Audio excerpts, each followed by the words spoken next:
Hey guys, welcome to MediCUHK. My name is King. I'm a third-year medical student studying at the Chinese University of Hong Kong. So in this video, we're going to talk about the admission interview for internal transfers. So if you're watching this video, chances are you are currently studying in CUHK as an undergraduate, considering applying for medicine, or have applied for it. Or you just completed your public examination and are thinking about a backup plan if you couldn't get into medicine this year.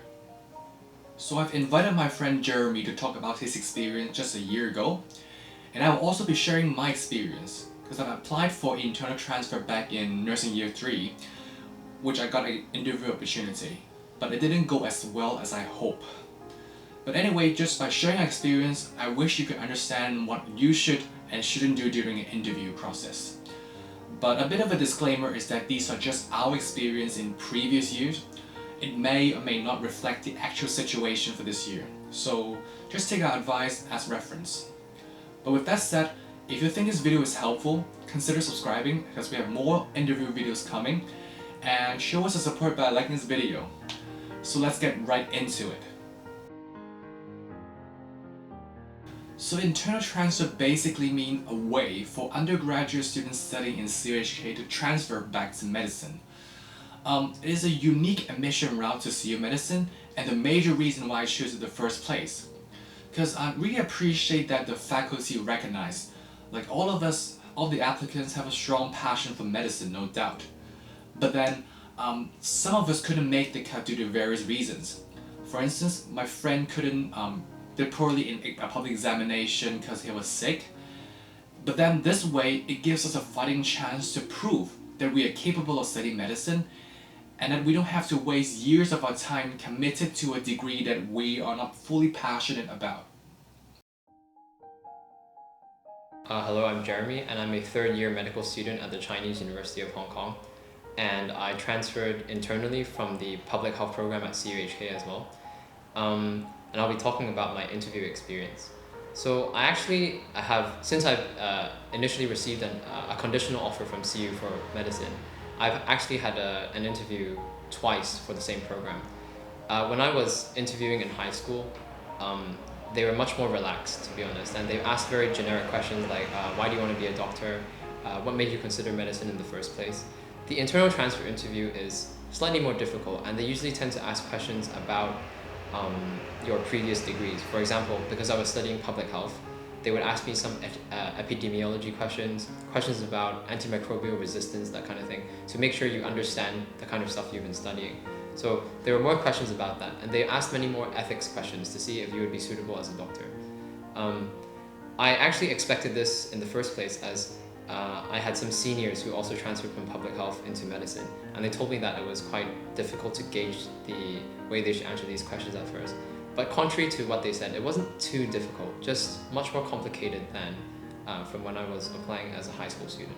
I did expect that the questions that they asked at the internal transfer interview would be about my original degree of public health, and many of the questions were about that.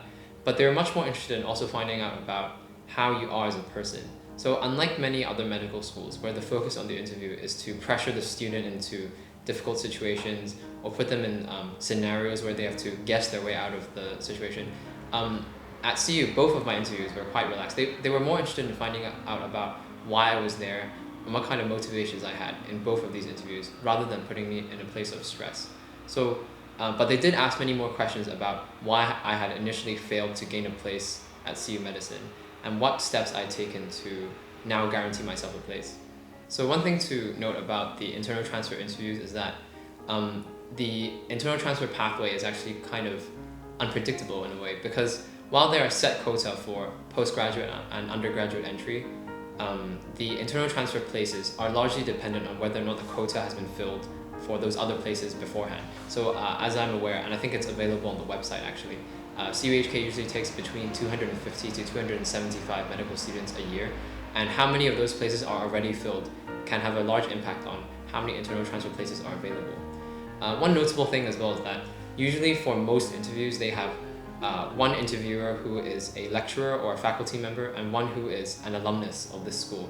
So that usually changes the kind of questions they ask. A faculty member might be more interested in the academic side of things, whereas an alumnus might be more interested in how you're going to be as a doctor, how your professional attitude is going to be. So that kind of changes what kind of questions they might ask. So if I have to compare my internal transfer and graduate entry interview, I would say I did poorly in my internal transfer. Because I think the main reason is that I felt that I was unprepared for the interview, which in reality I did all I could. And that kind of messed up my mind, and I was very anxious during the interview, so I didn't exactly portray confidence. And also when they asked me questions about my personal stuff, I over-prepared my answer in a way that I recited my answer and that it really comes out unnatural and more like a prepared performance rather than a conversation with the friends. And when they asked me about why medicine and not continue with nursing, I couldn't give a very definitive and concise answer, say a 45 seconds time frame. I knew why, but I just couldn't give it a very concise manner. So I think that really hurts my performance. And moreover, I wasn't aware about the ethical principles, which I have another video covering this topic coming soon. And this is very important, let me tell you, really important, the 4 basic ethical principles.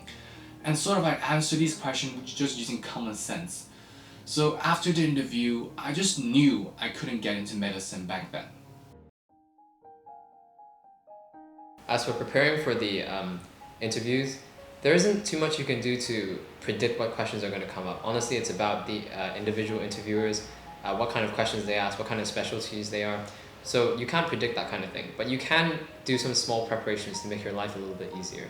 The first one I always do for every single one of my interviews is I prepare a 2-minute self-introduction, and I look at what is relevant to the topic at hand. So I would pick out all the medicine-related details and put them into my self-introduction and time myself to make sure it doesn't go over the 2-minute limit. I always do that, and I always also do sort of ethics preparations questions, so scenarios, for example. These are very common in UK medical school interviews anyway, and they did come up in the internal transfer interviews. So they'll ask stuff like, if you were a doctor and you saw a patient who had, say, a sore throat, and they demanded to use antibiotics, would you let them? That kind of question requires some knowledge of the medical ethics and also requires some knowledge of antimicrobial resistance, for example, which is increasingly relevant to at least public health, which is why they asked me probably. It is good to prepare this kind of thing so you know what kind of logical steps you should be taking to answer the question. But aside from that, I don't think there's too much you can do to prepare. Maybe keep up with more regular medical news, keep up with recent medical developments, so in case they do ask about that kind of thing, you have something to say. But yeah, those are the 3 focuses. So a self-introduction, ethics questions, and recent medical news. My first tip would be treat the interview as a conversation. Pretend you're telling your friends your past, your experience, your passion for medicine, and then be honest about your past. Why did you fail the first time when you applied to medicine? And to reflect on the mistakes you've made, to show them what you have learned and the growth you experienced to make who you are today. And I think that really speaks volume, and that they value honesty. And second is not about the interview itself, it's more how to deal with the failure of not getting accepted. And I knew that it really sucked. Like, you didn't get accepted the first time, the second time, and it really sucks. But then try not to be disheartened and to treat that as a learning opportunity to learn how to further your academic qualifications, how to improve your interview skills, and for the worst case, which I was in, you still got graduate entry interview, which was less than ideal, but sometimes you just have to accept it and move on. So I hope you guys like this video about internal transfer, and if you do, please give a thumbs up and consider subscribing, because I got more videos coming about interview tips and tricks. And if you want to follow my journey in medicine, or just want to know what it's like to be a medical student in Hong Kong, follow my Instagram account. So see you guys next time. Bye!